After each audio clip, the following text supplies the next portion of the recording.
What is going on, everybody? My name is Cody and welcome to another little tech tip video that I've been working on doing lately. The other day I bought a Galaxy S7 from eBay, which, you know, that could be a red flag, but I got this one for under 200 bucks, same like I do with my S6, and this one, unlike my S6, which I am using, it is not bent all out of shape and scratched and dented all the Kingdom Come.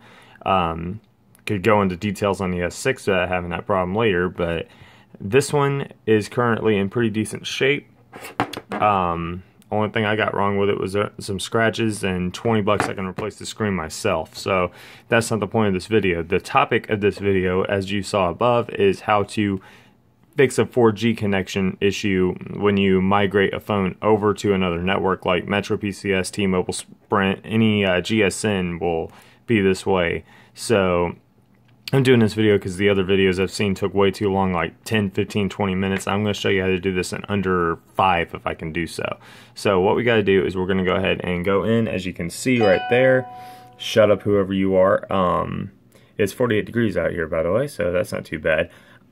This battery, by the way, is insane on this thing. And hey, look, the little IR is showing. That's awesome. That's baller. You can't see it with the naked eye, but that's pretty cool. So I've got 4G connected right now, but I'm going to disable what's called an APN, so I won't have it, and then I'll show you how to do it. So I'm going to go ahead and avoid showing you guys my password, even though nobody cares about that. So we're going to go ahead and just do a nice little swipe down. This is going to be fun doing this, watching the camera. Okay, so as you can see, we have all the settings here. We just need to go into, I'm doing this by the eye. Alright, so we're going to go in. We're going to go all the way to mobile networks right here. Not mobile hotspot, you fool. Okay, I'm looking at the phone instead then. Screw it. Alright, so we're going to go into mobile networks. As you can see, we have the APN, or access point name. We're going to go in here. This was originally a T-Mobile phone. So you won't see this if you got this phone secondhand. So what we're going to do is if we click on this one and we look, since this phone was originally from T-Mobile, you're going to see all this stuff, and we can't really get rid of it, I don't think. Well, we could, but we're not going to, just to be safe, because, you know, we don't want to screw anybody over. So what we're looking for is the access point name, and in this case, Metro PCS is the one we need, but I'm about to get rid of Metro PCS just so you guys can see what happens. We're going to go ahead and try to delete it. There we go. So now I've lost my 4G, or I should have. So for the time being, I'm going to have 4G, but after a minute or so, it should disappear. And when that does disappear, what you would do is, in this case, the phone is effectively useless to you as far as 4G connectivity.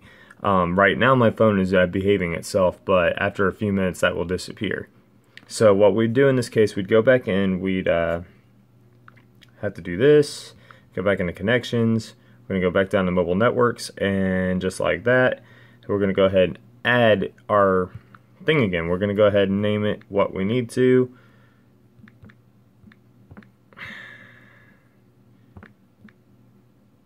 Metro PCS. And so now that we got that, we just go to here, and then for that we do fast.metro PCS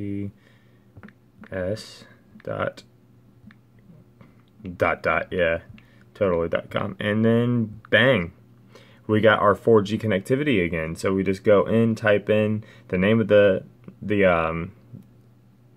access point name, and then whatever carrier you have, in this case Metro. So you type in fast.metropcs.com, boom, your 4G is fixed. Now you have your connectivity, you can type people, you can do all this kind of stuff. Yeah, so there you go. I can now send messages again. And yeah, so that was short and sweet, right guys? So if you like this, hit the like button. Dislike it if you dislike it, which I do not understand why you would if you were looking for the quick solution to this problem. So yeah, like I said, be sure to rate, like, favorite, comment, subscribe, and leave a comment down below, and let's get a conversation rolling. If you guys want to see more of this, I can do a video eventually comparing the S6 to the S7, and I do have a video planned about why you should not get the Galaxy S8 and just wait if you already have the S7. If you have the S8, you can do the S8 or the S6, you can go to S8. But if you have an S7 like I do, do not go with the S8, and I'll explain to you in another video if you guys are interested. And I will see you guys in the next video. So you guys have a good one.